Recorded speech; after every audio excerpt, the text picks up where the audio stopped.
BPL এর নিলামে শাকিব খান উপস্থিত না থেকে হতাশ করে দিলেন তার ভক্তদেরকে। কেন শাকিব খান আজকের বিপিএল এর নিলামে উপস্থিত ছিলেন না? মূলত গন্ডগোলটা কি? আজকে তো শাকিব খানের সোলজার সিনেমার কোনো প্রকার কোনো শুটিং ছিল না। একটা পক্ষ মার্কেটে খেয়াল করে দেখবেন, তারা ছড়িয়ে দেওয়ার চেষ্টা করতেছে শাকিব খান আজকে ব্যস্ত ছিলেন, শাকিব খানের শিডিউল মেলেনি, এ কারণে শাকিব খান আজকে তিনি নিলামে অংশগ্রহণ করতে পারেনি। অথচ বাস্তবতা হচ্ছে শাকিব খান আজকে একটি ডিনার পার্টিতে, অন্য একটি বড় কোম্পানির ডিনার পার্টিতে। কোন কোম্পানির আমি সেটা বলবো না, এটা একটা প্রাইভেট ডিনার পার্টি।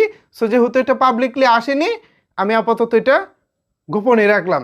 কিন্তু যারা বলতেছেন যে শাকিব খানের শিডিউল জটিলতার কারণে পরপর 2-3 বার নিলামের ডেট চেঞ্জ করার কারণে শাকিব খান আজকে আসতে পারেনি, তারা মূলত আপনাদের সামনে মিথ্যা কথা বলতেছে। তারা আপনাদের সামনে সত্যটা বলতেছে না। সত্যটা আমি বলবো আজকের এই ভিডিওতে। কেন শাকিব খান আজকে নিলামে নাই, কেন শাকিব খানের ঢাকা ক্যাপিটালসের সাথে না থাকার সম্ভাবনা তৈরি হয়েছে। মূলত পারিশ্রমিক জটিলতা তৈরি হয়েছে এখানে। ঢাকা ক্যাপিটালস কর্তৃপক্ষ এবং শাকিব খানের সঙ্গে পারিশ্রমিক জটিলতা তৈরি হয়েছে। শাকিব খান কিন্তু মূলত ঢাকা ক্যাপিটালসের সরাসরি কোনো ইনভেস্টর না। টাকা দিয়ে সরাসরি তিনি এই দলের মালিকানা নেননি। তিনি মূলত তার যে ব্র্যান্ড ভ্যালু, তার যে ফেস ভ্যালু, তার যে স্টারডম, তার যে জনপ্রিয়তা, সেই জনপ্রিয়তা দিয়ে তিনি গতবার ঢাকা ক্যাপিটালসের একাংশের মালিকানায় ছিলেন এবং এবারও সেম একইভাবে একাংশের মালিকানায় থাকার কথা রয়েছে বা ছিল। পাশাপাশি শাকিব খান একটি থিম সংয়ের শুটিংয়ে অংশগ্রহণ করবেন।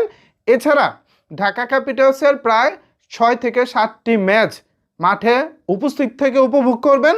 পাশাপাশি ঢাকা ক্যাপিটালসের বিভিন্ন প্রচারণায় শাকিব খান অংশগ্রহণ করবেন এবং এর জন্য, এই টোটাল কার্যকলাপের জন্য শাকিব খানের একটা ডিমান্ড রয়েছে, একটা চার্জ রয়েছে। সেই চার্জ শেষ পর্যন্ত আসলে ঢাকা ক্যাপিটালস কর্তৃপক্ষ ফুলফিল করতে পারেনি। শাকিব খানের যেটা দাবি, এক্স্যাক্ট আমি অ্যামাউন্টটা এখানে বলতেছি না, জাস্ট আমি ধারণা দিব।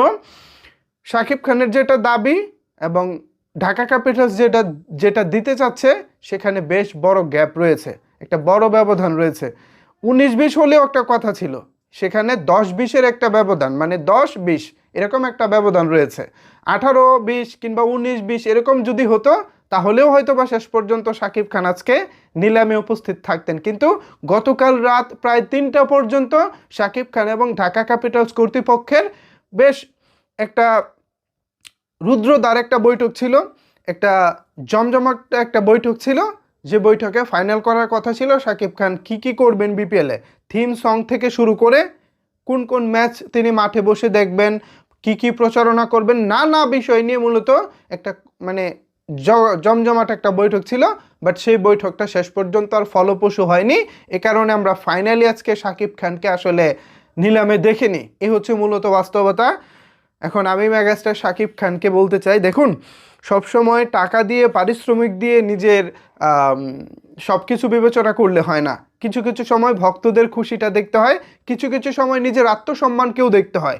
আপনি যদি ঢাকা ক্যাপিটালসের সঙ্গে যুক্ত থাকেন, আর পিছনে কে মালিক হিসেবে আছে বা কে ইনভেস্টর হিসেবে আছে, আমরা কিন্তু সেটা দেখি না।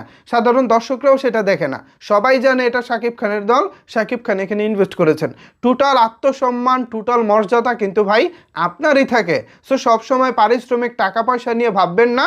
কিছু কিছু সময় নিজের আত্মমর্যাদার জন্য, আত্মসম্মানের জন্য, কিছু কিছু সময় নিজের প্রচারণার জন্য এরকম বড় বড় টিমে যুক্ত থাকতে পারলে নিজেরই তো ভাই লাভ, তাই না? বিপিএল, ঢাকা ক্যাপিটালস, এটা তো এমনিতে একটা বড় কিছু। এরকম একটা দলের সঙ্গে না থাকতে পারাটা আমি মনে করি এটা আপনার জন্য ভালো কিছু না, আপনার যারা ফ্যান ফলোয়ার আছে তাদের জন্য ভালো কিছু না।